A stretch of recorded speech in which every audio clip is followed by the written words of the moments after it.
Oke, pernah nggak sih kita bertanya-tanya, apa sih yang sebenarnya menentukan bagus atau enggaknya pendidikan di sebuah sekolah?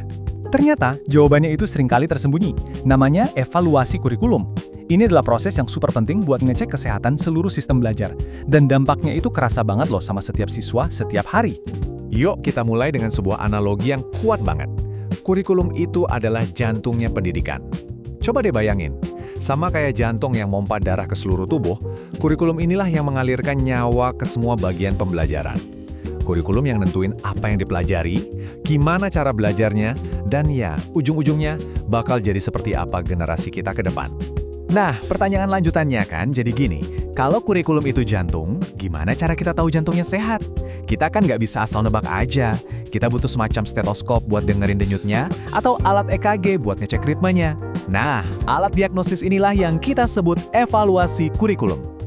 Oke, sekarang kita masuk ke bagian intinya. Sebenarnya apa sih yang dimaksud dengan evaluasi kurikulum itu? Yuk, kita bedah bareng-bareng biar kita semua punya pemahaman yang sama. Kalau menurut definisi resminya, ini adalah proses yang sistematis buat ngumpulin informasi. Terus informasi itu dipakai buat ngambil keputusan soal mutu kurikulum. Coba deh, perhatiin dua kata kuncinya di sini. Sistematis dan berbasis informasi. Artinya, ini sama sekali bukan soal perasaan atau kayaknya bagus deh, tapi benar-benar soal ngambil keputusan berdasarkan bukti dan data yang ada.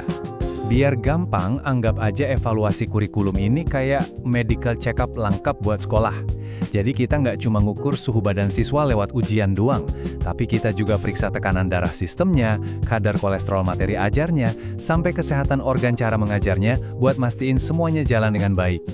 Oke, jadi kita perlu nih ngelakuin medical check-up ini. Tapi kenapa? Kenapa ini penting banget? Soalnya ini bukan sekedar formalitas buat ngisi laporan loh. Ada 5 alasan krusial kenapa setiap sekolah harus melakukannya. Coba kita lihat satu persatu. Coba lihat alurnya. Pertama, evaluasi ini mastiin kurikulumnya itu masih nyambung nggak sama zaman sekarang. Dunia akan berubah terus, kebutuhan siswa juga. Kedua, kita cek di lapangan. Apa yang direncanain di kertas itu beneran kejadian nggak di kelas? Ketiga, dari situ kita bisa nemuin gapnya. Di mana sih bedanya antara teori dan praktek? Keempat, nah dari situlah kita dapat dasar yang kuat buat bikin perbaikan yang jelas arahnya.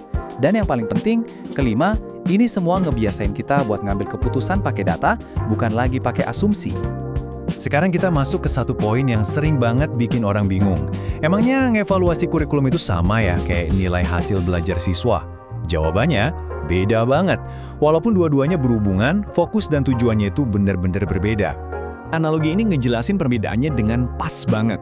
Evaluasi pembelajaran itu ibaratnya kita ngoreksi lembar ujian satu orang siswa. Fokusnya kecil, cuma ke hasil individu itu. Sedangkan evaluasi kurikulum, itu kayak kita nge-review seluruh program pelajarannya. Kita mundur selangkah buat lihat gambaran besarnya. Bukunya udah pas belum? Metodenya efektif nggak? Tujuannya tercapai atau nggak?